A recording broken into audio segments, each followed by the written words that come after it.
आज के इस जलसे आम के सदर आली जनाब निहाल ट्रैक्टर वाले साहब, हमारे सियासी रहनुमा यूनुस ईसा साहब, हमारे हर दिल अजीज एमएलए मुफ्ती मोहम्मद इस्माइल कासमी साहब, मालिक मियार साहब, शफीक राना साहब, माजिद हाजी साहब और स्टेज पे बैठे हुए मौजूद शख्सियत, दोस्तों और साथियों, अकबरुद्दीन साहब आए थे।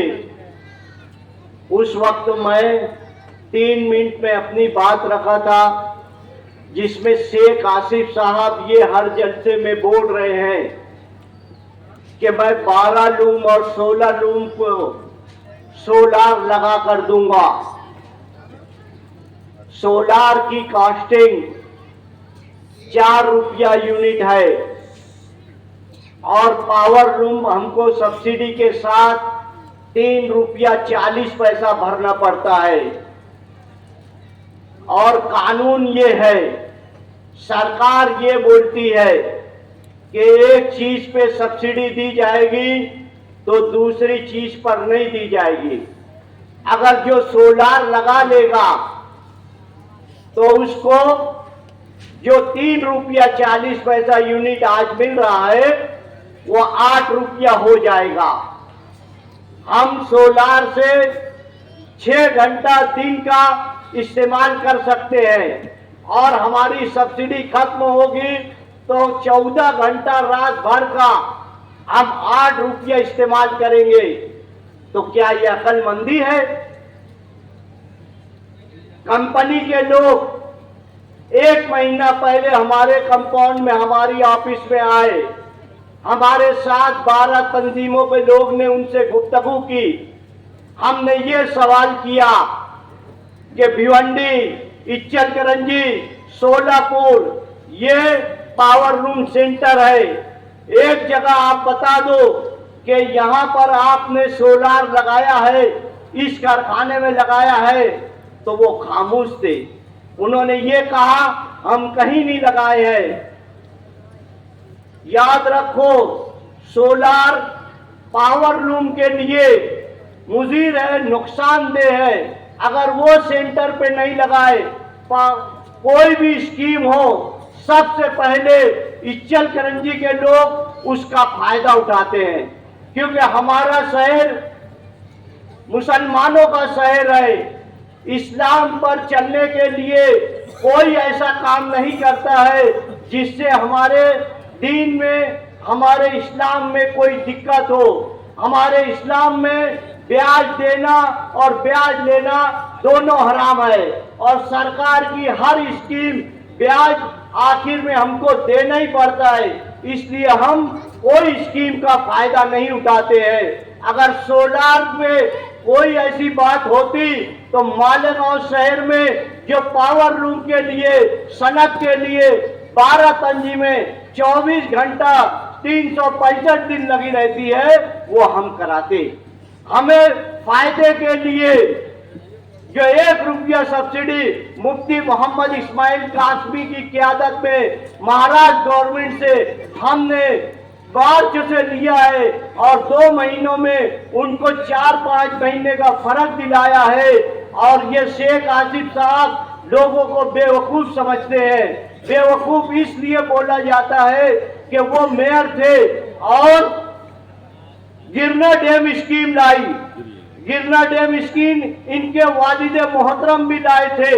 वो हुकूमत के खिलाफ बोल नहीं सकते थे। अगर वो चाहते तो चंकापुर डैम से, तलवाड़ा डैम से उसका कोटा बढ़वाते और जो कुदरती तौर से पानी बह कर आता है उससे बीमारी कम होती है, लोगों की गुर्दे की बीमारी भी नहीं होती है। ये कुदरती तौर से पहाड़ का पानी आता है।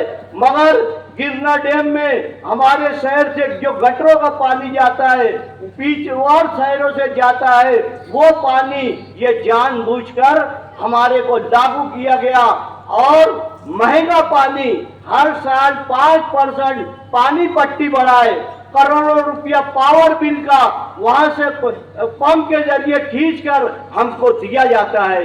ये बेवकूफी की इंतहा है। सरकार से उस वक्त उनको मानना था कि हमारा शहर अकलियतों का शहर है, माइनॉरिटीज का शहर है, या 67% गरीब लोग रहते हैं, झोपड़पट्टी में रहते हैं, इतना महंगा पानी कैसे लेंगे, इतना टैक्स कैसे देंगे। ये क़यादत बोलती है, जिसकी जो नुमाइंदा रहता है उसको असेंबली में बोलना पड़ता है कि ये इसकी वजह से यहाँ गरीब जनता भूखमरी का शिकार होती है जब भी मंदी आती है। मगर ये उस वक्त के ना शेख रशीद साहब बोले ना शेख आसिफ बोले। इसलिए ये इनका जो है बेवकूफ़ी, मैं इनको बेवकूफ़ इसलिए बोलता हूँ, ये चौथी नापास है, इनको कोई सूझबूझ नहीं है। सूझबूझ पढ़े लिखे लोग पे रहती है, IAS ऑफिसरों पे रहती है, वो मशवरे से चलते हैं। इस हिस्से में जो है, जो जमीन है लिटिगेशन की, ये लोग निकाल कर गरीबों को फंसा रहे हैं। अगर इनके ऊपर इनको जो जितना हम पावर का बिल भरते हैं गिरना डैम से जो आता है, वो उससे एक नया डैम हम बना सकते थे, इतना पावर का बिल भरते हैं। मैं बोलना ये चाहता हूं कि इस हिस्से में कल्लू साहब बाबा कुट्टी का ग्राउंड हो या यहाँ पीछे का ग्राउंड हो, जब भी मैंने महमूद शाह का एक बाइट सुना था मुहर्रम के वक्त, उन्होंने ये कहा था कि इस जगह पर MD पाउडर और नशे का काम करने वाले लोग यहाँ पर ज्यादा रहते हैं, पुलिस डिपार्टमेंट इस पर ध्यान देवे। और हम भी ये चाहते हैं कि रमजान के महीने में यही हुडको कॉलोनी में एक हाफिज कुरान असर की नमाज पढ़ के निकला, एक आदमी 50 रुपया जो नशा करने के लिए मांग रहा था वो नहीं दिया, उसके सीने में चाकू भोंक दिया, उसका इंतकाल हो गया। तो नशा कहाँ ले जाता है, रोजेदार को वो मर गया। यहाँ शेख रशीद साहब का भी घर है, ताहिरा मैडम का भी घर है, मगर ये शहर के एक नंबर शहरी होने के बावजूद इस हिस्से में क्यों नशे का कारोबार ज्यादा हो रहा है, इस हिस्से में सट्टा क्यों बेचा जा रहा है, सट्टा क्यों टीपा जा रहा है, गांजा बेचा जा रहा है, हर किस्म का जो है नशे का कारोबार इसी हिस्से में क्यों ज्यादा है, क्योंकि इनकी पुष्ट पनाई है। आप अपनी कौम को बचाने के लिए इनको इस इलेक्शन में शिकस्त दो, क्योंकि जो एक बंदा हमारे घर का नशा करता है तो पूरा घर परेशान हो जाता है। वो नशे के लिए मैं इतनी लोगों की पंचायत में गया हूँ, अगर वो बच्चा नशे में रहता है, कुत्ता गोली खाया रहता है, तो उसके बाप और माँ पर चाकू उठा लेता है। ये मेरी देखी हुई बात है। मेरी कौम के लोगों, तुम लोग अल्लाह के रसूल सल्लल्लाहु अलैहि वसल्लम ने नशे को हराम किया है।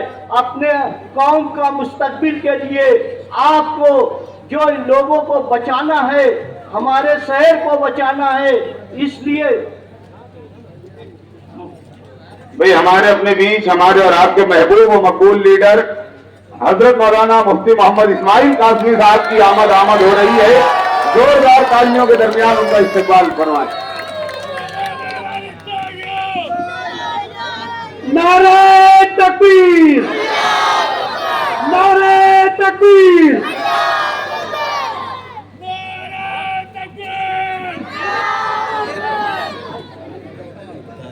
अगर अपनी कौम को बचाना है, ये इलेक्शन, ये कल एक वीडियो चला जो निहाल बर्तन वाले के ऊपर एक केस दाखिल हुआ है, वो 200 रुपये में जो लोगों को घरों को बांट रहे हैं, आपका ईमान को खरीदने की कोशिश की जा रही है।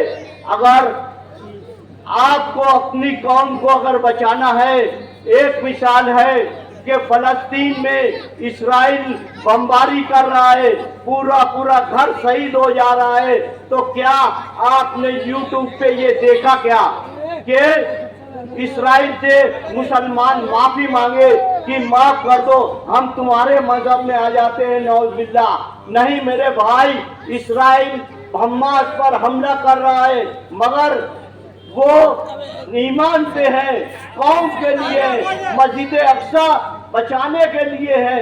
इसलिए आपका ईमान 200, 500,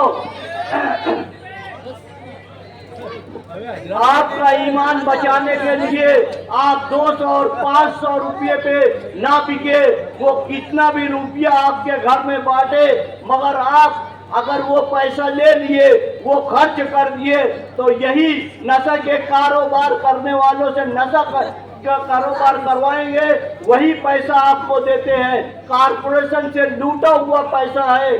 जो वार्ड नंबर 4 में आप जाकर देखें कि ये कांग्रेस के उस वक्त के कारपोरेटर थे, उस जगह जमीन पर कोई काम नहीं किए, वही पैसा लूटा हुआ है। ये लूटा हुआ पैसा है, अगर आप लेंगे, आप ले लिए और ईमान को खतरा हो गया तो ये चुनकर आ गए और आपको लूटेंगे, आपकी कौम को नशे का आदी बनाएंगे। इसीलिए मेरी गुजारिश यही है, 20 तारीख को फजर की नमाज पढ़कर हमारी माँ बहनों से गुजारिश है, दरूद शरीफ पढ़ते हुए पोलिंग बूथ पर जाएं और अपने शहर को बचाएं, अपनी कौम को बचाएं। शुक्रिया। वाखरू चावला।